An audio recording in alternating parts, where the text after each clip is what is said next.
This is the Transforming Anxiety podcast with Kelly Hanlon McCormick, and today is episode number 232, Underneath the Conversation. Welcome to Transforming Anxiety. I'm your host, Kelly McCormick.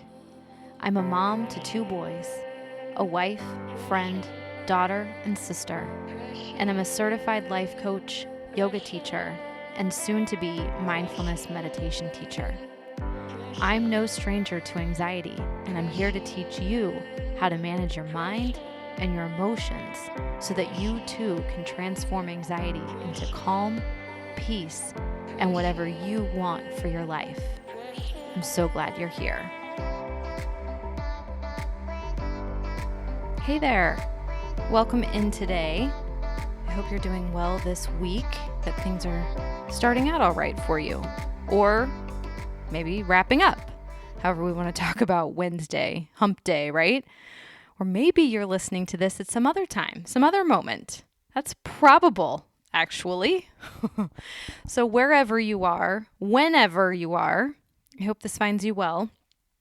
And listen, if it finds you in a place where you're more so-so, or are really feeling down and out, I just want to remind you, I'm here. You're not alone. You're not alone in how you're feeling, in what you're experiencing, in your humanness. It can feel that way, I know, but please know that I'm here and that there are a lot of people who listen to this podcast, and I suspect the reason that there are so many of us is because we all feel yucky and awful sometimes. Or oftentimes. So please know that you're not alone, okay? All right, quick intention setting for today. This episode is just kind of real talk. This is where we get genuine, authentic. This is one about honesty. So you may know I have this working hypothesis that the opposite of anxiety is honesty. And this episode is one angle on being more honest, more open, more real and true and transparent with ourselves and with the people in our lives. So give this one a try for more honesty in your life. That's my intention for today, that we all lean closer to the truth. Yeah? All right. So we're talking about going underneath the conversation today. This is something that's useful in pretty much every conversation, in pretty much every relationship you have. This is true at work. This is true at home. This is true with friends and partners and family and kids. You name it, this is showing up. And we all do this. So this is not a conversation about judgment or being right or wrong. It's not that stuff. This is humans being human. People just doing what people do. And it's about bringing awareness to this so that you can see it. And you can see how it's impacting the present moment, the conversation that you're currently having, but also the overall relationship and the dynamic between 2 people or groups of people as a whole. So maybe let's start with an example. This is probably the easiest way to really illustrate this concept, and then we can discuss it more. So imagine you're having a conversation with your partner or a family member, someone you have a lot of history with, someone you know well, someone you maybe live with, maybe you have lived with them at some point in your life. So let's imagine that you're discussing upcoming holiday plans, that you're trying to get some things together for the holiday season, figure out who's hosting and what people are bringing and how to make the family comfortable, just all the things. And you recognize some feelings of obligation or guilt or resentment, maybe bitterness, kind of swirling around as you're talking about the plans. You're thinking of all you're going to have to do and the time and the money and the energy it's going to take. And you're thinking, I don't really want to do it that way this year. And you're having these background thoughts. You're having these kind of intense feelings. But you're carrying on the conversation as if everything is fine. Sure, my house sounds great. Yes, we can definitely do the turkey and we'll do the potatoes and we'll do the pie.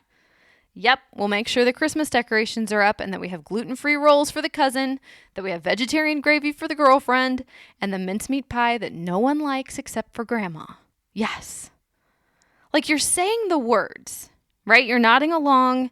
You're even acting excited and engaged. But underneath the conversation, you're seething. You have so many thoughts and feelings about the holidays and hosting and everyone's dietary requests. You see what I mean? This is what I want to talk about today. There's the conversation, the words that we speak and hear, the surface level back and forth dialogue that humans engage in. And then there's what's underneath the conversation. The part where we're more honest, more authentic. Sometimes we're more reactionary, for sure, but like there's a hint of realness even to that. And folks, most of us go years or like forever having these superficial, surface level conversations and ignoring what's underneath them. We don't ever let ourselves excavate that stuff and really consider the thoughts and feel the feelings that are lurking in the waters below what we're saying and hearing. It's this undercurrent of resentment and you always, or you never, or no one gets me. And that stuff goes overlooked in the day-to-day, but it starts to really yank things off course. Because that stuff doesn't go away simply because you try to ignore it. In fact, it usually grows. It gets louder, it gets more intense, it grows roots and tentacles, and it starts interfering and infecting even the neutral or positive interactions with that person. Have you noticed this? That you develop an overarching story and that even seemingly okay things, they start getting filtered through the conversation underneath the conversation. You know what I mean? They're like, hey, how are you? And you're just low-level infuriated by the sound of their voice, right? We've all been there, I think, yeah? So something important to note about this, I think this requires a certain level of self-awareness plus a huge amount of willingness to see your own crap. When we go underneath the conversation, it's not usually all that pretty. There are a lot of petty thoughts down there, judgmental stuff. Sometimes there's a lot of finger pointing and blaming, trying to take the easy road out of intense or negative emotions. And pretty much every time, the way out is through. Meaning the way out of the negative emotional experience is to say, this is what? This is what's happening. And to be with it. Meaning, underneath the conversation is my deep desire to feel seen and heard and understood, and I'm holding myself back from that kind of vulnerability. Meaning, underneath the conversation is a boundary that keeps getting violated, and the truth is, it's because I don't set and keep that boundary. And I wish you would read my mind and just freaking cooperate already, and you don't, so I'm feeling a boatload of resentment. Meaning, underneath the conversation is a lifelong attempt to equate my personal worthiness with what I can accomplish and achieve, and I keep missing, and so I'm questioning my entire existence, and you don't get that about me. Like, do you see how hard this is to go underneath the conversation? Because it's not simply a matter of being more honest and forthcoming about what's on your mind. It's about owning all of that. It's about knowing and seeing and owning all of that. And this is not a small thing. It is one thing to say we can do hard things. It's a whole other thing to do hard things. And this is a very hard thing to go underneath the conversation. But maybe you're seeing why this could be a good thing. Yeah? Why it's one of those hard things that you don't want to do even a little bit, but you can see how having done it would be enormously freeing, how it would be empowering, how it would be honest, which, again, I'm thinking, is the opposite of anxiety. I say this is hard, not because I think we should shy away from it, or because I want it to sound like bad news or like something has gone wrong or we won't be able to get there. I say this is hard because I don't want you to think that when you try this and struggle, or when you try this and then you find yourself backing away, or when you try this and you get insanely uncomfortable, I don't want you to think that you're doing it wrong. You're not. It's hard. And all of that is going to happen. To get underneath the conversation, you're going to meet that point where you feel like you're about to jump out of an airplane and there's this huge hesitation like, should I do this? There's a moment where you could keep things on the surface, where you could keep it where it always is, where you don't go underneath the conversation. You don't say anything more or different because it's comfortable there, or it's familiar anyway, and it's definitely safe because nothing's really at stake, right? You can kind of fake it. You can pretend. You can do the socially acceptable thing. To go underneath the conversation is kind of a bearing of your soul. And even if that bearing is just to yourself, because listen, that's not nothing. Sometimes that's the biggest something, to get that honest and real and open with yourself about who you are. So listen, I think we could talk about this some more.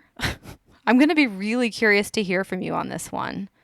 Going underneath the conversation, having the talk that's behind the talk you're talking, getting self-aware and honest enough to go there, being willing. It's big. This is hard. And I'm just saying, I think this could change relationships big time. I think this one thing, being willing to go underneath the conversation, could change everything. To talk about what's really happening. Because this isn't about loading the dishwasher the wrong way, or always running late, or shirking on your duties at work or around the house. It's about what's really going on. The why behind it. The emotions that fuel it. What you truly want and need in any given situation with any given person. That's what's underneath. It's like intentionally going looking for the monsters under the bed. Not comfortable. Little scary.